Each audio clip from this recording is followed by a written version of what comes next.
قرآن حکیم کے بارے میں ناقابل یقین انفارمیشن۔ قرآن حکیم کا دعویٰ ہے کہ اس میں کوئی باطل بات داخل نہیں ہو سکتی، اس لیے کہ قرآن حکیم کا ایک ایک حرف اتنی زبردست کیلکولیشن اور اتنے حساب و کتاب کے ساتھ اپنی جگہ پر فٹ ہے کہ اسے تھوڑا سا ادھر ادھر کرنے سے وہ ساری کیلکولیشن درہم برہم ہو جاتی ہے، جس کے ساتھ قرآن پاک کی اعجاز شان نمایاں ہے۔ اتنی بڑی کتاب میں اتنی باریک کیلکولیشن کا کوئی رائٹر تصور بھی نہیں کر سکتا۔ بریکٹس میں دیے گئے یہ الفاظ بطور نمونہ ہے، ورنہ قرآن کا ہر لفظ جتنی مرتبہ استعمال ہوا ہے وہ تعداد اور اس کا پورا بیک گراؤنڈ اپنی جگہ خود علم و عرفان کا ایک وسیع جہان ہے۔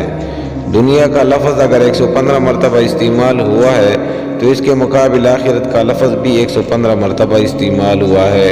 وعلی ھذا القیاس دنیا و آخرت 115 مرتبہ، شیاطین و ملائکہ 88 مرتبہ، موت و حیات 145، نفع و فساد 50، اجر فصل 108، کفر و ایمان 25، شہر 12، کیونکہ شہر کا مطلب مہینہ اور سال میں 12 مہینے ہی ہوتے ہیں، اور یوم کا لفظ 360 مرتبہ استعمال ہوا ہے۔ اتنی بڑی کتاب میں اس عددی مناسبت کا خیال رکھنا کسی بھی انسانی مصنف کے بس کی بات نہیں، مگر بات یہی ختم نہیں ہوتی۔ جدید ترین ریسرچ کے مطابق قرآن حکیم کی حفاظتی نظام میں 19 کے عدد کا بڑا عمل دخل ہے۔ اس حیران کن دریافت کا سہرا ایک مصری ڈاکٹر راشد خلیفہ کے سر ہے، جو امریکہ کی ایک یونیورسٹی میں کیمسٹری کے پروفیسر تھے۔ 1968 میں انہوں نے مکمل قرآن پاک کمپیوٹر پر چڑھانے کے بعد قرآن پاک کی آیات ان کے الفاظ و حروف میں کوئی تعلق تلاش کرنا شروع کر دیا۔ رفتہ رفتہ اور لوگ بھی اس ریسرچ میں شامل ہوتے گئے، حتیٰ کہ 1972 میں ایک باقاعدہ اسکول بن گیا۔ ریسرچ کے کام جو ہی آگے بڑھا، ان لوگوں پر قدم پر قدم حیرتوں کے پہاڑ ٹوٹ پڑے۔ قرآن حکیم کے الفاظ و حروف میں انہیں ایک ایسی حسابی ترتیب نظر آئی جس کے مکمل ادراک کے لیے اس وقت تک کے بنے ہوئے کمپیوٹر ناکافی تھے۔ کلام اللہ میں 19 کا ہندسہ صرف سورہ مدثر میں آیا ہے، جہاں اللہ نے فرمایا، دوزخ پر ہم نے 19 محافظ فرشتوں کو مقرر کر رکھا ہے۔ اس میں کیا حکمت ہے یہ تو رب ہی جانے، لیکن اتنا اندازہ ضرور ہو جاتا ہے کہ 19 کے عدد کا تعلق اللہ کے کسی حفاظتی نظام سے ہے۔ پھر ہر سورت کے آغاز میں قرآن مجید کی پہلی آیت بسم اللہ کو رکھا گیا ہے، گویا کہ اس کا تعلق بھی قرآن پاک کی حفاظت سے ہے، کیونکہ ہم دیکھتے ہیں بسم اللہ کے کل حروف بھی 19 ہی ہے۔ پھر یہ دیکھ کر مزید حیرت میں اضافہ ہوتا ہے کہ بسم اللہ میں ترتیب کے ساتھ 4 الفاظ استعمال ہوئے ہیں، اور ان کے بارے میں ریسرچ کی تو ثابت ہوا کہ اسم پورے قرآن میں 19 مرتبہ استعمال ہوا ہے۔ لفظ الرحمن 57 مرتبہ استعمال ہوا ہے، جو 19 ضرب 3 کا حاصل ہے، اور لفظ الرحیم 114 مرتبہ استعمال ہوا ہے، جو 19 ضرب 6 کا حاصل ہے، اور لفظ اللہ پورے قرآن میں 2699 مرتبہ استعمال ہوا ہے، جو 19 ضرب 142 کا حاصل ہے۔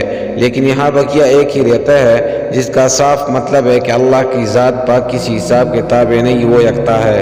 قرآن مجید کی سورتوں کی تعداد بھی 114 ہے، جو 19 ضرب 6 کا حاصل ہے۔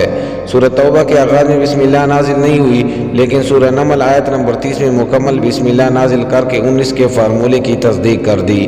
اگر ایسا نہ ہوتا تو حسابی قاعدہ فیل ہو جاتا۔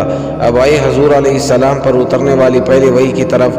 یہ سورہ الگ کی پہلی 5 آیات ہے، اور یہی سے 19 کے حساب فارمولے کا آغاز ہوتا ہے۔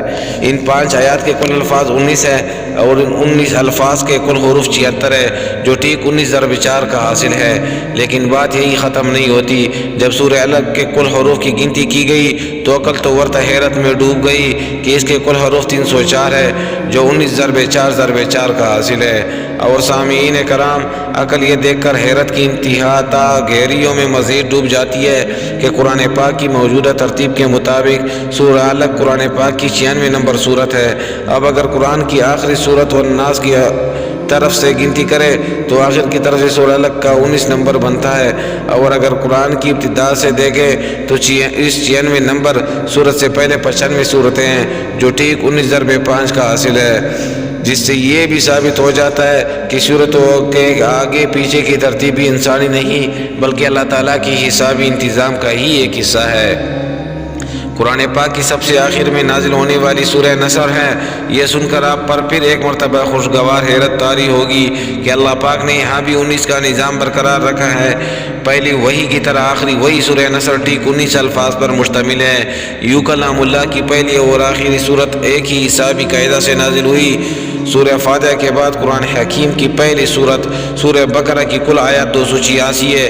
2 ہٹا دے تو مکی صورتوں کی تعداد سامنے آتی ہے، 6 ہٹا دے تو مدنی صورتوں کی تعداد سامنے آتی ہے، 86 کو 28 کے ساتھ جمع کرے تو کل صورتوں کی تعداد 114 سامنے آتی ہے۔ آج جب کہ عقل و خرد کو سائنسی ترقی پر بڑا ناز ہے، یہی قرآن پھر اپنا چیلنج دہراتا ہے۔ حساب دان، سائنسدان، ہر خاص و عام مومن، کافر سبھی سوچنے پر مجبور ہے کہ آج بھی کسی کتاب میں ایسا حسابی نظام ڈالنا انسانی بساط سے باہر ہے۔ طاقتور کمپیوٹر کی مدد سے بھی جیسے حسابی نظام کے مطابق ہر طرح کی غلطیوں سے پاک کسی کتاب کی تشکیل ناممکن ہوگی، لیکن 1400 سال پہلے تو اس کا تصور ہی محال ہے۔ لہٰذا کوئی بھی صحیح العقل آدمی اس بات کا انکار نہیں کر سکتا کہ قرآن کریم کا حسابی نظام اللہ کا ایسا شاہکار معجزہ ہے جس کا جواب قیامت تک کبھی نہیں ہو سکتا۔